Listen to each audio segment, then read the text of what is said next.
what if death isn't the end, but the beginning of a journey more profound than life itself. The Tibetan Book of the Dead, known as the Bardo Thodol, isn't just an ancient text. It's a map, a guide, crafted for navigating the mysterious realm between death and rebirth. This book dares to answer the questions we fear most. What happens after we die? What lies beyond the veil of existence? Today, we'll journey into the heart of this timeless wisdom, exploring the Bardo, the in-between state, and uncovering what it teaches us about death and how to truly live. Over 1,000 years ago, Tibetan mystics envisioned death, not as an end, but as a transition, a liminal space where the soul moves through realms of light, darkness, and self-discovery. The Bardo Thodol was created to guide souls through this passage.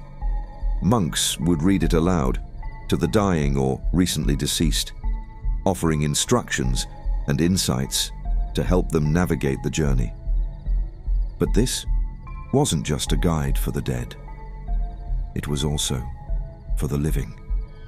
It challenged people to confront impermanence, to prepare for the inevitable, and to embrace the cycle of existence.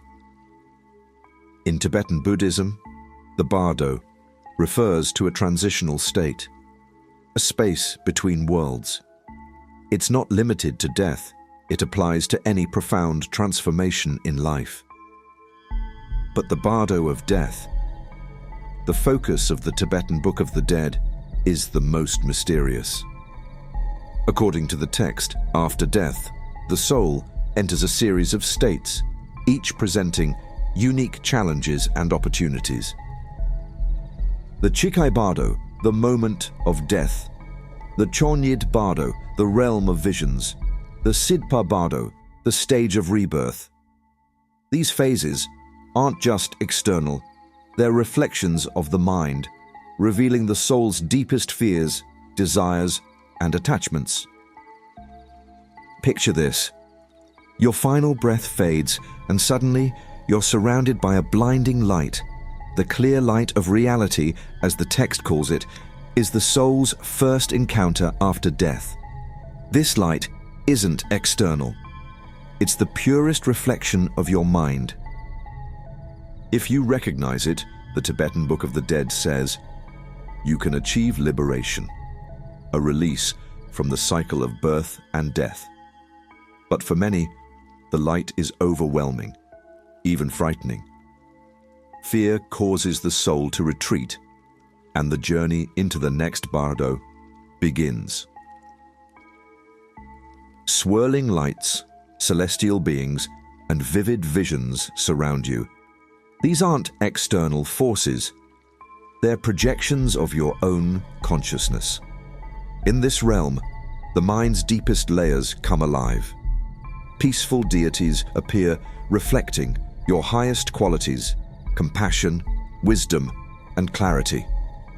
But as the journey continues, they transform into wrathful figures, mirroring your fears and unhealed wounds.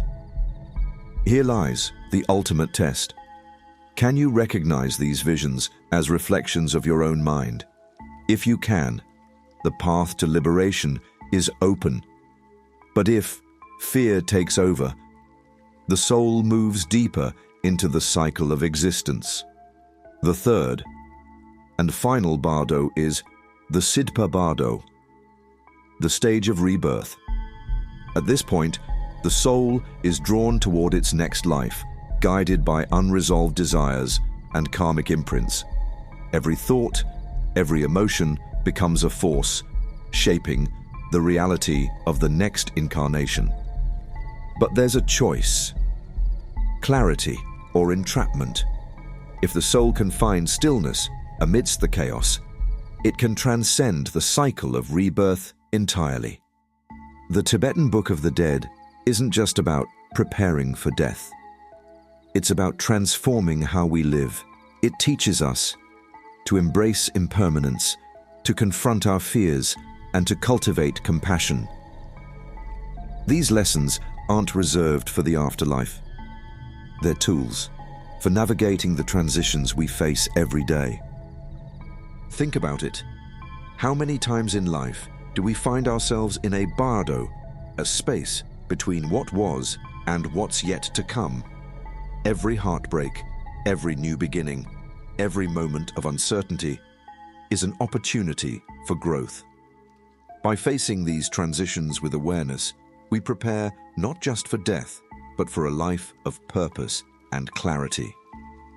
Interestingly, many of the experiences described in the Tibetan Book of the Dead mirror modern accounts of near-death experiences, NDEs. People who've returned from the brink often describe bright lights, a sense of peace, and encounters with beings of light. Could these parallels suggest that the bardo isn't just a metaphor, but a profound reality? The text also resonates with psychological insights. Think of Carl Jung's idea of the shadow, the hidden parts of ourselves we must confront to grow. The bardo's visions, both peaceful and wrathful, are like mirrors, showing us the truth about who we are. The Tibetan Book of the Dead offers a profound reminder. Death isn't an end. It's a doorway, a transition that holds the potential for liberation or rebirth. But here's the deeper truth. The lessons of the bardo aren't just for the dying. They're for all of us.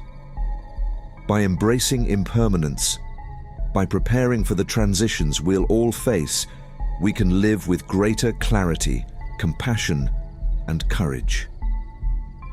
So as you reflect on this journey, ask yourself, how do you navigate the transitions in your own life? What attachments are holding you back? And what would it mean to live as if each moment were a step toward liberation? Until next time, may your path be illuminated with wisdom, and may the transitions you face lead you to the deepest truths of your soul.